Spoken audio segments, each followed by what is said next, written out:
Hey everyone, it's Kelly from Silly Moon Quilting Co. I hope you're doing very well today. Happy New Year. If this is the first time you've seen me since the New Year started, we're hoping 2024 is going to be an exciting year for us here. We're going to start off by talking a little bit about projects and starting small and just a few different things that you can do with those ruler quilt sandwiches that you've been busy practicing with over the holiday. So stay tuned for that. The first thing I want to show you is this little zipper pouch that I made. Very simple little pouch. There's a million tutorials online. I'm not going to get into how I did it. But what I wanted to show you is that it's a great place to practice your ruler quilting. So this was a plain quilt sandwich that I had taken and done some clamshells on and then turned it into a zipper pouch. But the only thing you want to remember is this zipper pouch in particular was 2 different pieces of fabric, and that's fine. But if you're going to wrap your fabric around and make a zipper pouch, so with one long piece, because there's tutorials like that, you want to find the center at the back and flip your clamshells so that when you're looking at the top of the zipper pouch, the clamshells are the same, just if that's something that you want to do. But it's a great way for you to use up some of those quilt sandwiches that you've been practicing on, and it doesn't necessarily need to be clamshells. It can be 100 different things. So that's the one thing, and that was done using Beanie 6.2. I've got Beanie 7.3 here, but the same shape. So Beanie 6.2 did all of these, and there's a video about how to do those clamshells using the beanies. So that's the first project. The next project was a project bag that I did, and I'll put links to all the patterns down below that I have that I used in the fabric, if I can remember what fabric I used. And you can see here I just did some simple clamshells again on the back. It creates some texture, but if you look at this one, the clamshells show up a lot more because I used a brighter thread, so a more contrasting thread. Nice and red on there, where this one is a little bit more subtle because it's the gray.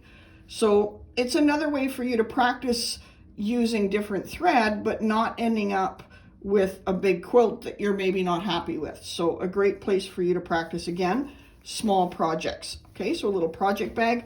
And this is actually a free downloadable pattern, and it works really great for you to be able to carry your projects along with you if you're going to guild or in your car, or just to keep all your blocks together to keep a little bit organized. So another project that I recently finished is this bag. So this is a whale applique pattern that I did. So appliqued all of the pieces on and then stitched over them using a really fine thread. I used Deco Bob, which is a really fine thread. You can barely see it. And once this gets worn, these edges will all get frayed, which is what I want. And then I took an idea from our class, which was the 16 blocks with 2 rulers class. And one of the designs we played with in that class was this kind of wavy line with some bubbles. And the line itself, I did not use a ruler for. I just kind of did free motion all the way up. And then I used Cheezie, so our Cheezie ruler here, that shows up hopefully, our Cheezie ruler with the 4 different size circles to create different circles in here. And then so here I did the larger circle and then did a little bit of free motion to come back out and just use up that space a little bit. And then did some more bubbles and just kind of had fun with it. I stitched all the way around it just to outline the whale. And all of this I used actually a variegated thread, which I don't typically use, but for this project it worked out really well. So I used a variegated thread, and this is Fabulux from Wonderfill. It's a nice weight, worked out really well. I'm quite happy with the results. And then on the back, I wanted the quilt on the front to be the star, of course. So then on the back, I used a batik. Actually, all of this fabric was from my stash too, so that was good. But I used a batik on the back, and I used turkey to create these whale tails. And you can see that in, there may be a video about it on my YouTube channel. If not, the turkey class for sure shows you how to do that. But the nice thing about this is that if you see, I've used the variegated thread, and it works really well with this kind of mottled fabric. So it's a really neat little accent. It creates that texture, but is not crazy overwhelming, and keeps everything together, because I just used batting in this to make it. And then of course I boxed the corners just to make it a little bit more stable, so when I'm sitting it down on a table, it'll stand up nice. And then put some nice long handles on it, so that I can put it over my shoulder when I'm at quilt shows or shopping or whatever. But I want to let you know that this is a really good way. Again, a small bag like this is a really good way for you to use up your fabric that you've practiced your quilting on. So for example, here I've got this little practice sheet here that I did with some different rulers. So I've got the Cupids, and this is of course both sides of sizes of Cupid, so Cupid 5-3, Cupid 6-4, and I'll put a link for that down below.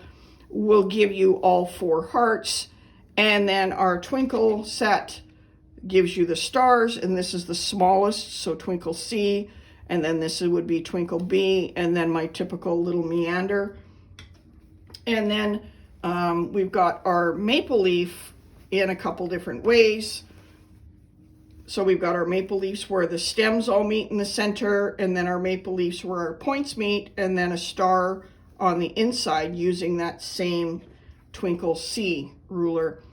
But the nice thing is I could easily, I've got a lot on this practice sheet, but if I kind of did just one of these, I could make that the center of a bag quite nicely. Or any of these designs, I could make this the center of a bag quite nicely. Or this would be a beautiful center of a bag. Then you could put a stem down, and it's kind of like a 4-leaf clover, right? So when you're practicing with your rulers, play with them, and then if you put them on a quilt sandwich, you can easily turn that sandwich into something else, which is what kind of the purpose of showing you the bag and the project bag and the other little bag. So the other part of this video, I want to talk about starting small.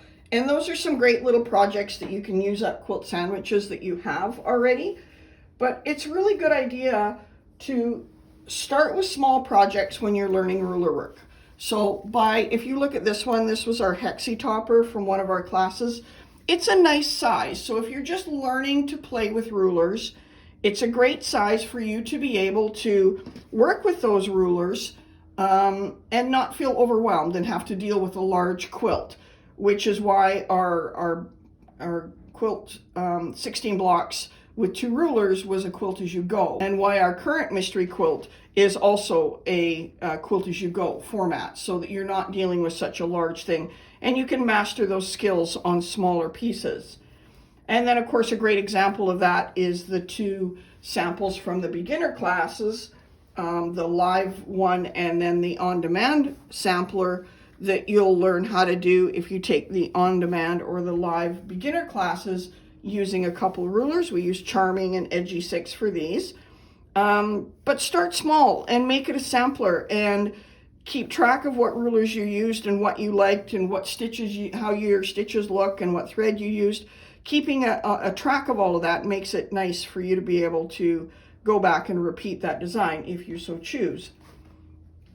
And then I just wanted to show another little sample of a quick way for you to make something that's really effective, but practice as well. So make a table runner. In this one, I just sewed a bunch of strips together, but you could do a solid block table runner. You don't need to actually sew strips. You can have it much like the design here where I showed you these. So you could just have a whole cloth table runner and repeat this design. So maybe this design, then this design, then this design repeated on the other side would make a really neat table runner. So you can reuse, so you can use the quilts that you've practiced on, but you started small. And a really good size to kind of get used to working on something a little bit bigger is however wide you want times width of fabric.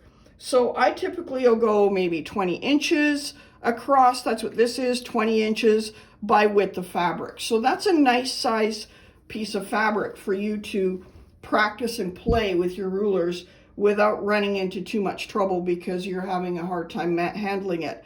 And if you practice really well and you really work on not turning your quilt, etc., then you're going to have a better chance of managing a larger quilt when you move up to something larger.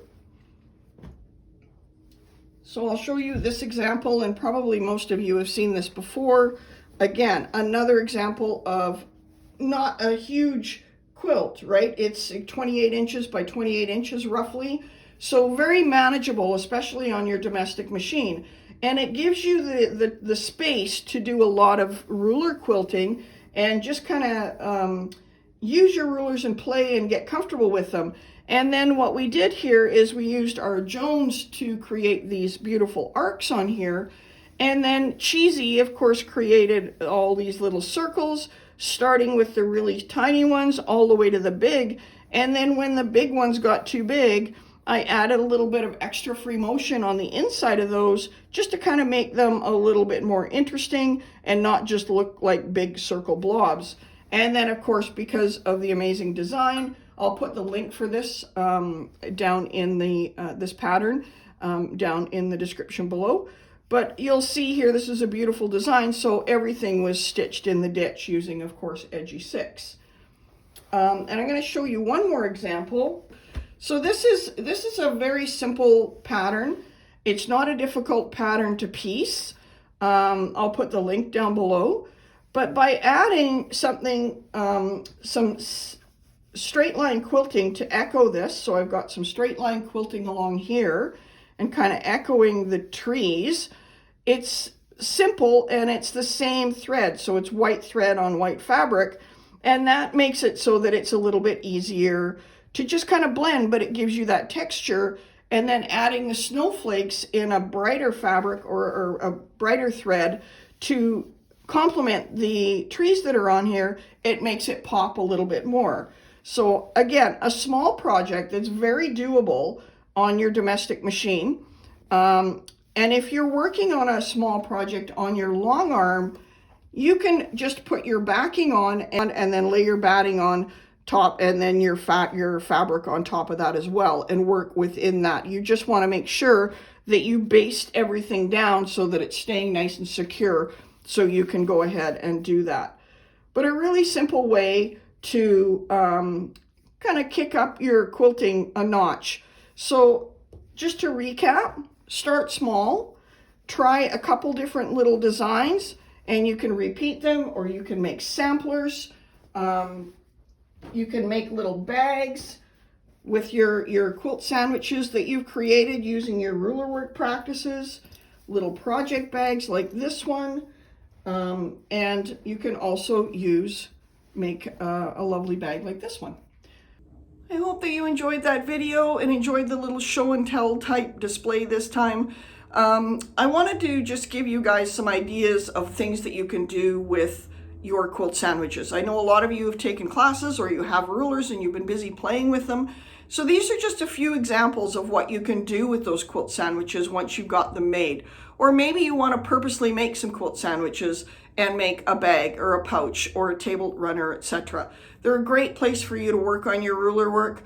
And it's something that you're going to be small enough that if you're on your domestic machine, you're not going to get all tangled up trying to deal with a great big queen size quilt. So it's a great place to start. Start with something small, always. Once your skills get better, then you'll be able to move on to something larger, and you'll be less intimidated by the ruler work. So I hope that you enjoyed that video. And if you would like to comment down below, I'd love to hear which one of the projects I showed you today you liked the best. Thanks so much, everyone. Have an amazing day.